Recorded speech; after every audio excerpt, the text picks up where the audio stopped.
महादेव की नगरी में भगवती गंगा के तट पर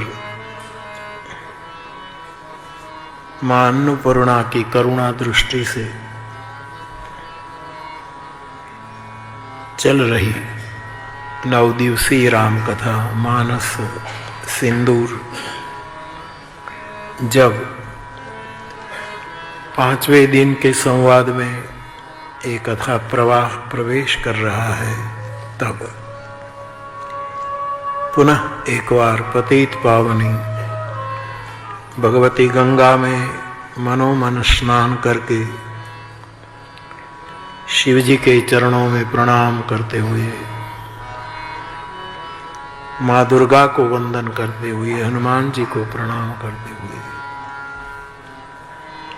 शिव की नगरी काशी में गली गली, घर घर, मंदिर मंदिर में जहां जहां अपनी आस्था के अनुसार विराजित अपने अपने इष्ट देव, इन सभी देव स्वरूपों को प्रणाम करते हुए पुजारी गण, संत गण, साधु गण, आचार्य गण, विद्वत गण, जन जन को प्रणाम करते हुए हम कथा में प्रवेश करें। इससे पूर्व पूजनीय जगत गुरु सतुआ बाबा, पूजनीय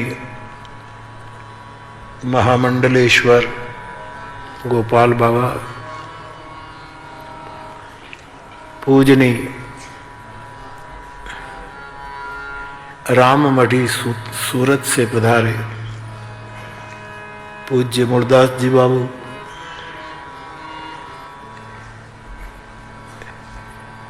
मुंबई से पधारे राधेश्याम बाबा,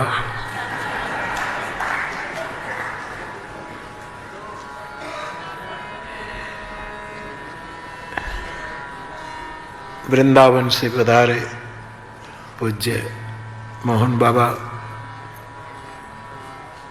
और हमारे पूज्य भंते जी, आप सभी मेरे श्रोता भाई बहन, सभी को मनोरथी परिवार को साथ में रखते हुए सभी को मेरा प्रणाम। जय सिया राम।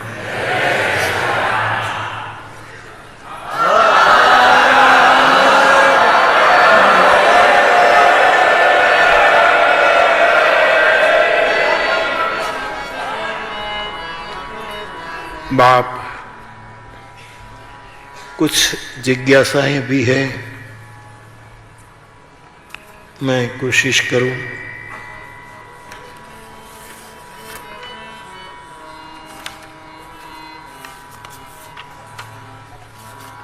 पूछा है कि ज्ञान की प्राप्ति कैसे हो। प्रेम करो ना।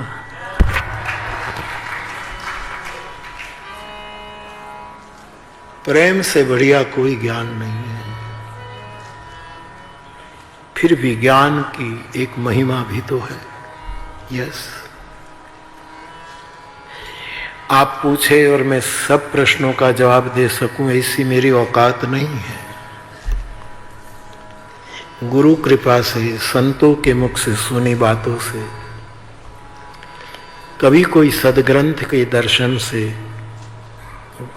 पूर्णतः गुरु कृपा से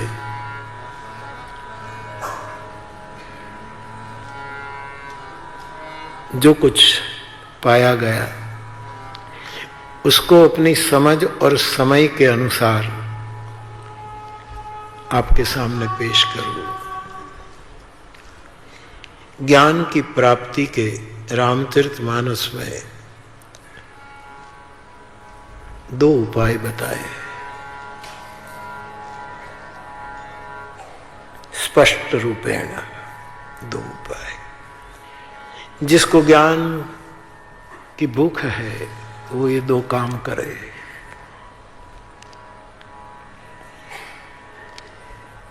बिन गुरु हो ही कि ज्ञान, ज्ञान की हो ही विराग बिनु। दोनों उपाय है। पहला, गुरु के बिना ज्ञान नहीं प्राप्त होता। दूसरा, वैराग्य के बिना ज्ञान प्राप्त नहीं होता। दो बात बताई।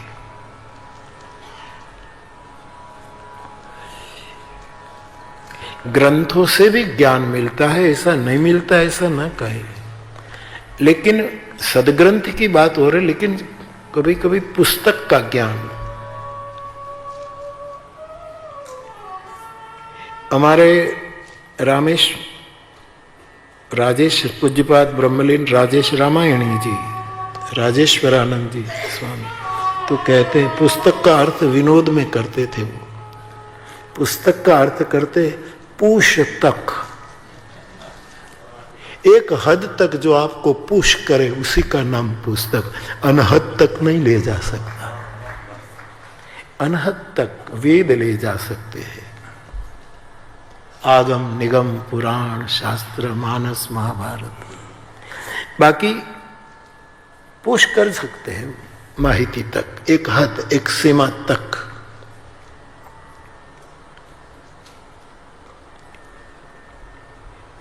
मूलतः तो ज्ञान गुरु से प्राप्त होता है और वैराग्य से प्राप्त होता है। हनुमान जी को, हनुमान चालीसा का हम पाठ करते हैं तो सबसे पहले हनुमान जी के परिचय के लिए कौन सा शब्द आया? श्री गुरु चरण सरोज रज छोड़ दीजिए, ये दोहा है। चौपाई में जब शुरुआत होती है तो सबसे पहली बात क्या आई?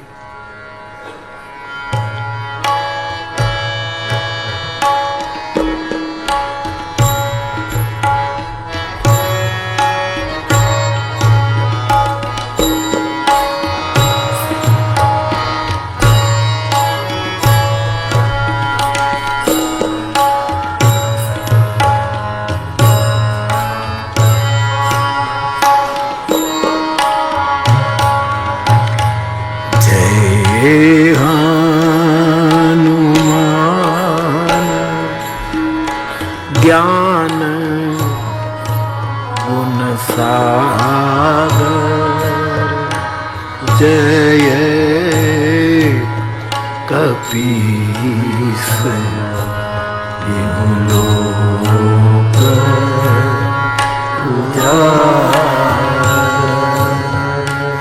राम दूत अतुलित बल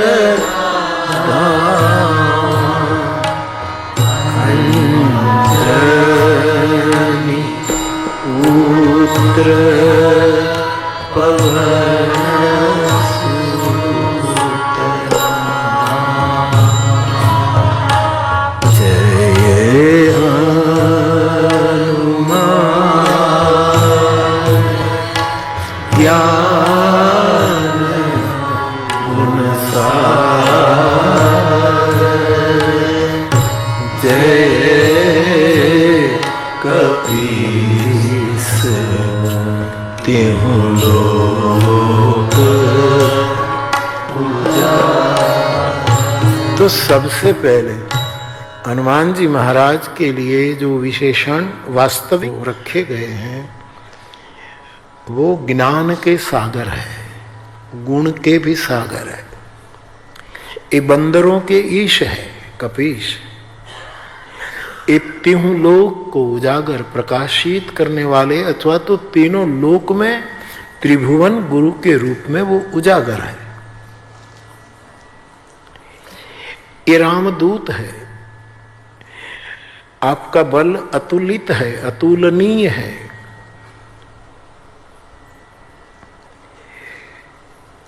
रामदूत अतुलित बल धामा। आप अंजनी मां के पुत्र हैं, पवन के भी आप पुत्र हैं।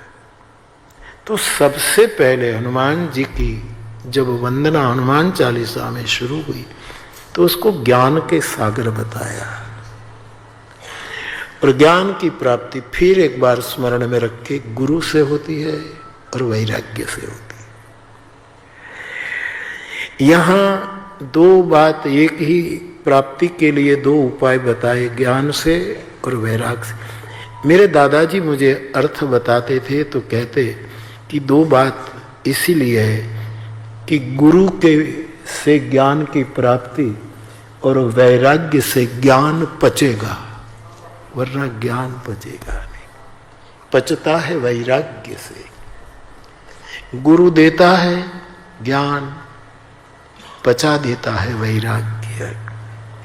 त्यागे नैके अमृतत्व मानसु परेण नाकम निहितम गुहायाम बिभ्राजते यत यतयो विशंति। उपनिषदकार कहते हैं ये वस्तु न प्रजया, तुम्हारे साथ लोग कितने हैं इससे प्राप्त नहीं होगा। न धनेन, तुम्हारे पास पैसे कितने हैं इससे नहीं होगा। न प्रजया न धनेन न कर्मणा, आप कितनी प्रवृत्ति कर रहे हैं इससे भी वो परम तत्व नहीं पाया जाता। कैसे पाया? पाने का तो है ही नहीं, ऑलरेडी है, परखने की बात है। राधेश्याम ठीक है, परमात्मा तो हमारे पास ही है, ठीक है ना, केवल पहचान भर बाकी। और स्वामी रामतीर्थ तो कहते हैं पास ही नहीं, हम ही परमात्मा है, चिदानंद रूप। ये हमारे उपनिषदकारों की अहम ब्रह्मास्मि, मैं स्वयं ब्रह्म हूं। तो उसको पाने की बात नहीं है, परखने की बात है, बिल्कुल पास है, पास ही नहीं जिसकी चर्चा हो रही है वो। लेकिन हम अपने को पहचान नहीं पाए, वरना अहम ब्रह्मास्मि शब्द नहीं, ब्रह्म नहीं आता, वेद का ये महावाक्य नहीं आता। तो ज्ञान की प्राप्ति सो गुरु से हो ही जाएगी, लेकिन पचेगी वैराग्य से। कोई वैरागी गुरु मिले, वैराग्य गुरु तो पचेगी। श्री हनुमान जी का जन्म हुआ, आप जानते हैं, गोस्वामी जी ने भी लिखा है। तो जन्मते ही उसको भूख लगी, ठीक है, और भूख लगी और देखा तो सुबह सुबह सूर्योदय सिंदूरी वर्ण का उदित हुआ। और हनुमान जी ने बहुत अच्छा फल देखा कि कोई फल है, मुझे भूख है। और हनुमान जी ने छलांग लगाई और ये फल जानकर बाल समय रवि पक्ष लियो, बचपन में ही छलांग लगाकर सूर्य का भक्षण कर लिया, अपने मुंह में ले लिया। और महापुरुषों ने अर्थ बताया है कि सूर्य ज्ञान का प्रतीक है। श्री हनुमान जी ने ज्ञान को मुंह में ले लिया। दो बात है, ज्ञान खाने की चीज है कि ज्ञान पाने की चीज है। थोड़ा क्लिष्ट पड़ेगा, लेकिन आप थोड़े कम संख्या में सुन रहे हैं तो मैं अपेक्षा करता हूं कि आप तक पहुंचो। श्री हनुमान जी ने सूर्य को निगल लिया, खा गए, मुंह में ले लिया। फिर तो ये सब प्रसंग आप जानते हैं, छोड़ो। लेकिन सूर्य सबका गुरु है, जो प्रकाश देता है। जासु बंदौ गुरुपद कंज कृपा सिंधु नर रूप हरि महामोह तम पुंज जासु बचन रवि कर निकर। सूर्य गुरु है। तो हनुमान जी तो सोचने लगे कि मैंने ज्ञान को खा तो लिया, मैंने फिर ज्ञान पचा नहीं, तो फिर मुंह से निकाल दिया देवताओं ने। हमारा ज्ञान निकल जाए इसीलिए कोई खुशामद भी करेंगे, कोई जय जयकार करेंगे, कोई वाह वाह करेंगे। देवता लोग आए हनुमान जी की बड़ी बड़ी स्तुति की, महाराज ये जो आपने सूर्य को निकाल दो, पूरी दुनिया में अंधेरा छा गया है, करुणा करो। और तब हनुमान जी ने फिर, तो एक होता है कोई लोग कुछ ज्ञान खा लेते लेकिन फिर उगल भी देते, तब जाके हमारी दिव्य परंपरा में ज्ञान पाने की बात आती है। ज्ञान पाना, केवल खाना नहीं, पाना। ज्यादा कोई लोग खा लेता है तो नहीं, बमन नहीं हो जाता, तो उल्टी हो जाती। तो श्री हनुमान जी महाराज को अब ये बचपन में तो ये मुंह में लिया, फिर देवताओं के कहने पर सूरज को मुक्त कर दिया, और ये सब कथा को नहीं जानत है जग में कपि संकट मोचन नाम तिहारो। फिर जब हनुमान जी भयो कुमार, वही सब भ्राता, कुमार अवस्था में फिर विद्या पाने की इच्छा होती है। हनुमान जी जब कुमार हो गए, मां अंजनी, पिता वायुदेव, इन दोनों को हुआ कि अब इस बच्चे को ज्ञान प्राप्ति के लिए कुछ करना चाहिए।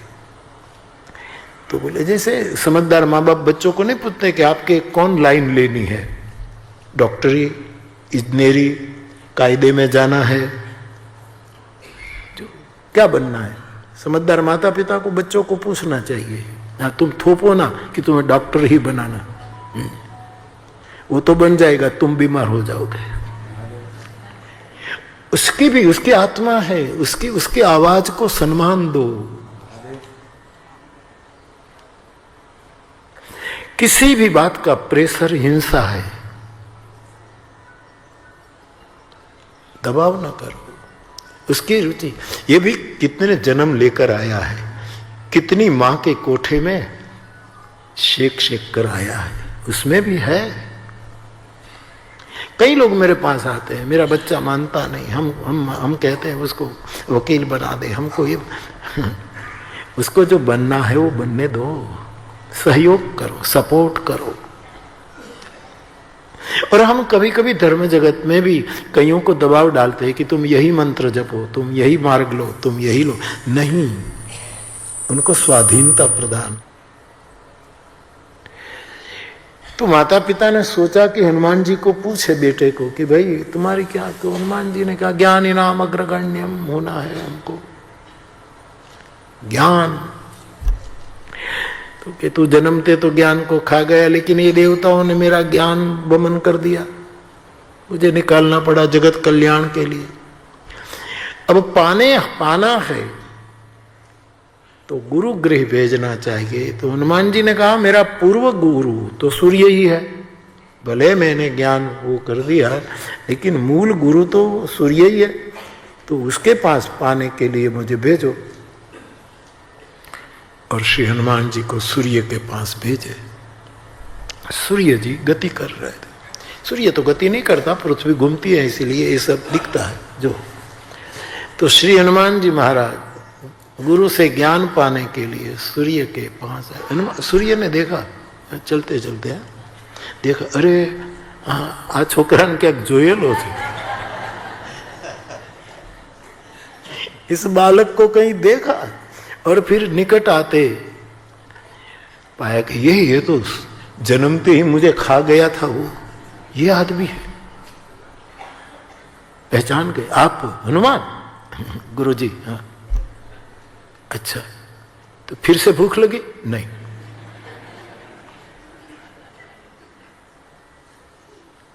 मैं पहले आपको खाने के लिए आया था, आज कुछ पाने के लिए आया। यद्यपि दीनदयाल जी तो कहते थे कि गुरु को खा जाओ, भोगो। वैसे तो ओशो ने भी यही कहा कि अपने गुरु को खूब खाओ, खूब खाओ, ऐसा ओशो ने भी कहा।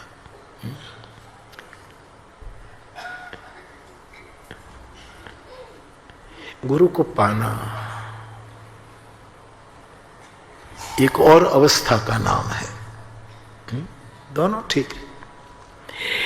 तो बोले मुझे आप ज्ञान दो, क्योंकि मैं ये समझ कर आया है कि गुरु के बिना ज्ञान नहीं होता, तो आप मुझे ज्ञान दो। तो सूर्य भगवान इससे छुटकारा पाना चाहते थे कि उसको मैं पढ़ाऊं, और पढ़ाई चालू हो और बीच में कहे मुझे भूख लगी, तो गुरु को खा जाएगा। ये छात्र को पढ़ाना अपने विश्वविद्यालय में इसको दाखिल करने जैसा नहीं है। अशोक के जीवन में ये घटना घटी। उसको जो पढ़ाई के लिए भेजा गया तो ऐसे तर्क करते थे प्रिंसिपल, तो प्रिंसिपल को होता था कि उसको किसने एडमिशन दिया। पूरे विश्वविद्यालय को सर पर चढ़ा रखते थे।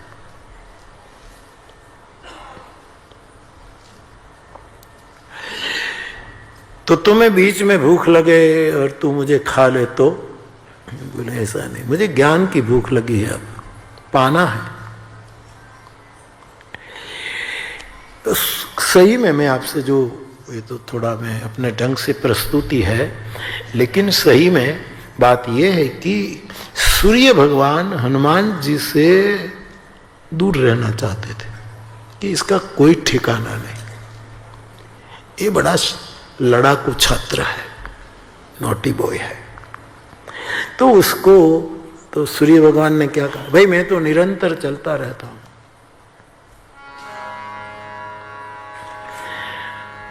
हमारे सौराष्ट्र के साहित्य में लिखा है कि सूर्य तो निरंतर चलता है।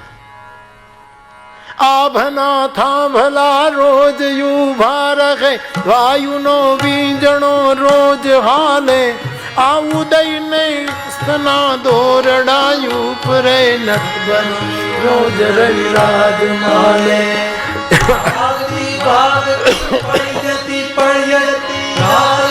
सूर्य ने आप आए, कर्मवादी बधा कर्म करता रहे, इहने ऊँघो केम भावे, जिए इहने ऊँघो केम भावे। तो सूर्य भगवान ने कहा कि भाई मैं तो निरंतर चलता रहता हूँ, कर्मशील हूँ, कर्मवादी हूँ, चरे वैती, ये मेरा स्वरूप और स्वभाव है। तो कैसे विद्या? तो बोले मैं भी आपके साथ साथ चलूंगा। हैं? हाँ,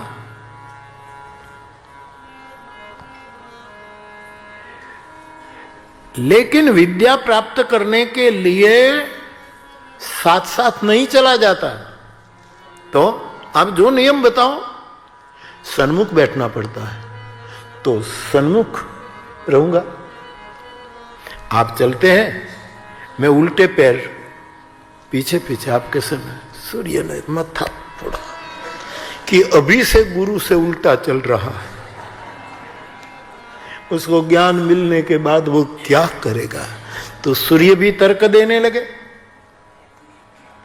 कि गुरु से ज्ञान लेना आए और उल्टा चलता है। हनुमान जी ने कहा महाराज हम तो बंदर हैं, सामान्य जीव है, मंद है, कुटिल हृदय है, अज्ञानी है। मैं पीछे पैर, उल्टे पैर चलूंगा तो आपको तो दिखेगा कि आदमी तो संसार की ओर जा रहा है, संसार की ओर जा रहा है। लेकिन कृपा करके ये दर्शन भी के कि मैं जा रहा हूं संसार की ओर, लेकिन मेरी आंखें मेरे गुरु पे ऊपर। मित्रों, हम सब संसारी लोग हैं, हम माइक लोग हैं, हम सब। मैं यहां बोलता हूं तो थोड़ा ऊपर बैठा हूं, आप सुन रहे हैं तो थोड़े नीचे बैठे हो। बाकी क्या फर्क है, एक ही हॉल में बैठे, एक ही जहाज के यात्री हैं हम सब, क्या फर्क। और हमारे मानस में तो लिखा है कि वक्ता से भी श्रोता महान है। पहले श्रोता का नाम लिखा, श्रोता, वक्ता, ज्ञान निधि। ज्ञान निधि में पहले श्रोताओं का नंबर कि श्रोता ज्ञान निधि है, वक्ता बाद में।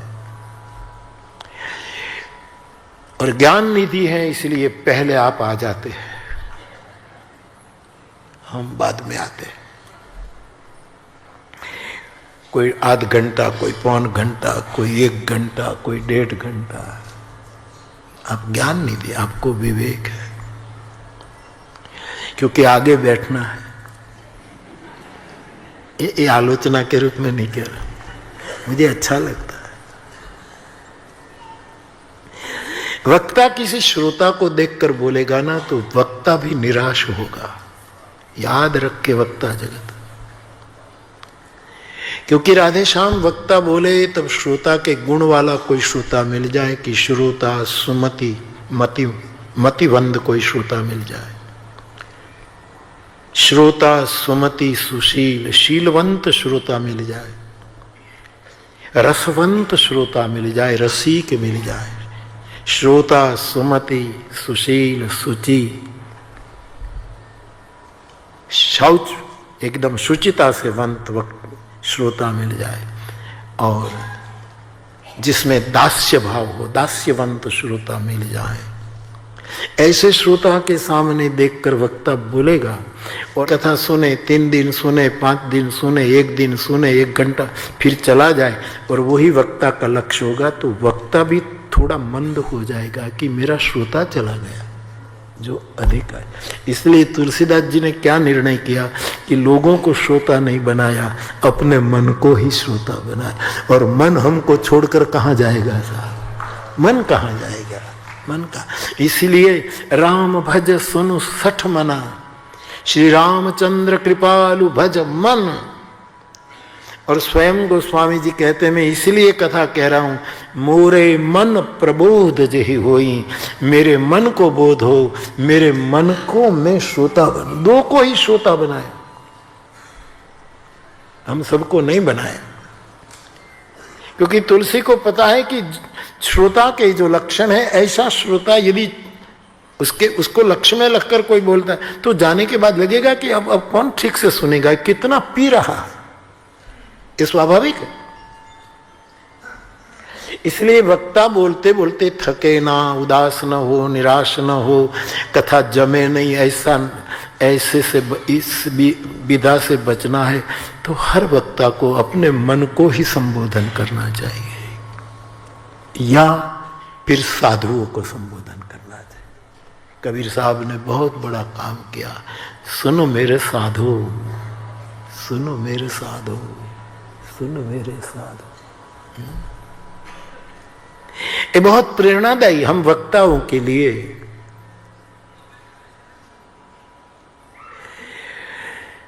तो हनुमान जी ने कहा कि हम उल्टे पैर चलेंगे, हमारी गति भले संसार की ओर होगी लेकिन मेरी निगाह मेरे गुरु के मुख पर होगी।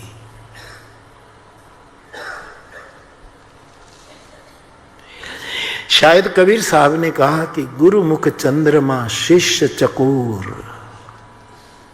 गुरु का मुख चांद है, शिष्य उसका चकोर बनकर के टकटकी लगाए देखता है, निरखता है। तो भले ही मैं पीछे पैर चलूं लेकिन मेरी दृष्टि आप में होगी, मुझे ज्ञान पाना है, मुझे ज्ञान दो। तो मेरे श्रावक भाई बहन पूछा है तो मैं कहूं, ज्ञान की प्राप्ति गुरु से होगी। ये रेलवे में नहीं वो समय सारणी आती है कि रेलवे के सभी टाइम टेबल पुस्तिका में कि ये ट्रेन इतने बजे चलती है, इतने बजे इतना स्टेशन लेती है, आदि आदि आदि आदि। लेकिन ये केवल समय सारणी लेकर आप बैठ जाओ, ये तो ज्ञान हो गया कि फला ट्रेन कब जाती है, क्या होती है, ज्ञान तो हो गया। लेकिन कोई बताने वाला चाहिए कि आप इस नंबर के प्लेटफॉर्म से यहाँ से ये टिकट लेकर इस कंपार्टमेंट में बैठो। इसलिए पुस्तक के साथ साथ कोई गुरु भी होना चाहिए जो ग्रंथ के अर्थों को खोले, यह आवश्यक है। और गुरुमुख से प्राप्त हुआ ज्ञान अब फिर क्या होता है, मैं एक स्थूल दृष्टि से आपसे संवाद कर रहा हूँ कि आपके पास रेलवे का टाइम टेबल है, आपने पढ़ लिया है, आपको कहीं जाना है, वो सब पढ़ लिया, लेकिन सोच रहे हैं कि इसमें से ज़्यादा कम यात्रा करनी पड़े, जल्दी पहुंच जाए, तो कौन से स्टेशन से यहाँ से रिक्शा करके चले और वहाँ बैठे। तो वो बताने वाला कोई चाहिए कि जिसने ऐसी यात्रा की हो। तो जब कोई बताने वाला मिल जाएगा तो फिर उसकी बात को समझ, फिर आप ग्रंथ छोड़ देंगे, जहां हो वो स्थान भी छोड़ दोगे। ये है वैराग्य, ये छोड़ना। त्यागे नहीं के अमृतत्व मानस।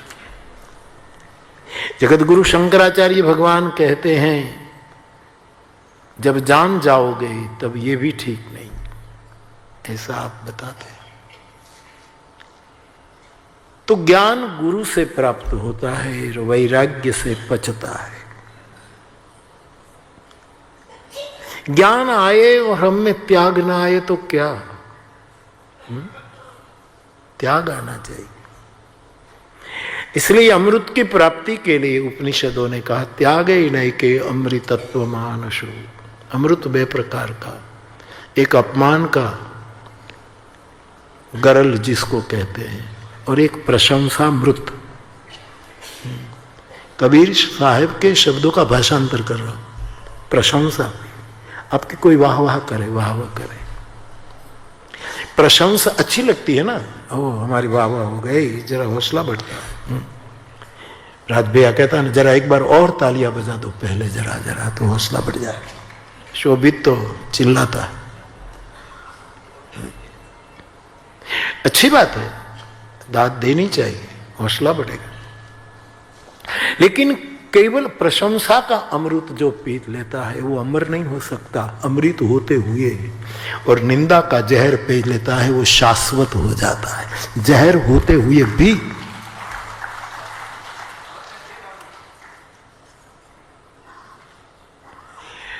साधु पिए गरल पियाला, मनोज ने कविता लिखी। कोई ऐसा साधु, कोई कबीर, कोई नानक, हम ऐसे महापुरुषों को देखे तो ये सच लगने लगता है।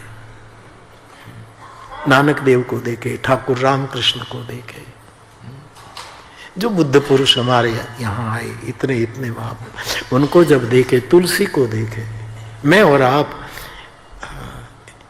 जो जो हो गए हैं, होंगे लेकिन हम पहचान नहीं पाएंगे, होते रहेंगे। शिव और पार्वती दोनों नंदी पर सवारी करके जा रहे थे, तो एक टीला आया, तो भगवान शंकर नंदी से नीचे उतर गए और उस टीले के पास जा प्रणाम किया। पार्वती ने पूछा यहाँ तो कुछ नहीं है, आपने प्रणाम क्यों किया? बोले कुछ शताब्दियों पहले एक पहुंचा हुआ साधु यहाँ रहता था, हो गया है। लेकिन फिर यात्रा आगे बढ़ी, आगे बढ़े, 2-4 वृक्ष थे, कुटिया थी, नदी का तट था, पक्षी गा रहे थे, फूल खिले थे, महक बिखर रही थी। हर प्रकार की प्रकृति साधु के सम्मान में उपस्थित थी।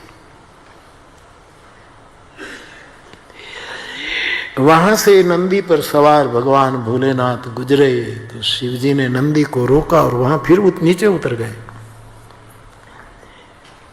पार्वती ने पूछा यहाँ? बोले वो टीले पर तो साधु रहता था, यहाँ तो ऑलरेडी है, यहाँ तो है, इसलिए मैं प्रणाम करता हूँ। फिर नंदी पर बैठकर यात्रा आगे बढ़ी। न वृक्ष है, न कुटिया है, न कोई टीला है, न कोई नदी है, न वृक्ष है, न पक्षी है, बिल्कुल सन्नाटा है। फिर वहां शिवजी नीचे उतर गए, प्रणाम करके फिर बैठ गए।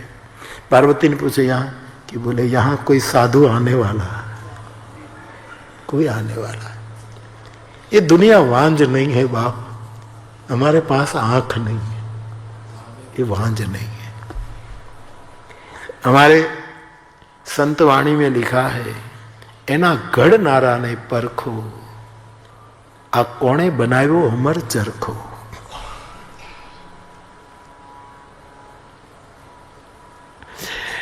परमात्मा अवतार कार्य पूरा करके स्वधाम गमन करते हैं, फिर क्रम में युगे युगे जब जब जरूरत पड़ती है आश्रित को तब आते, लेकिन साधु तो कायम होते हैं।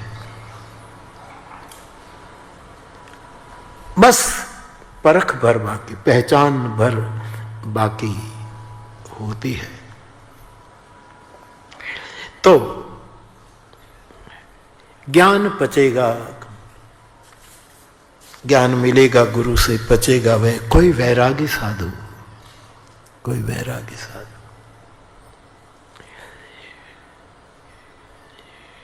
एक अनेक अर्थों में कहा जाता है उस कि भगवान राम 16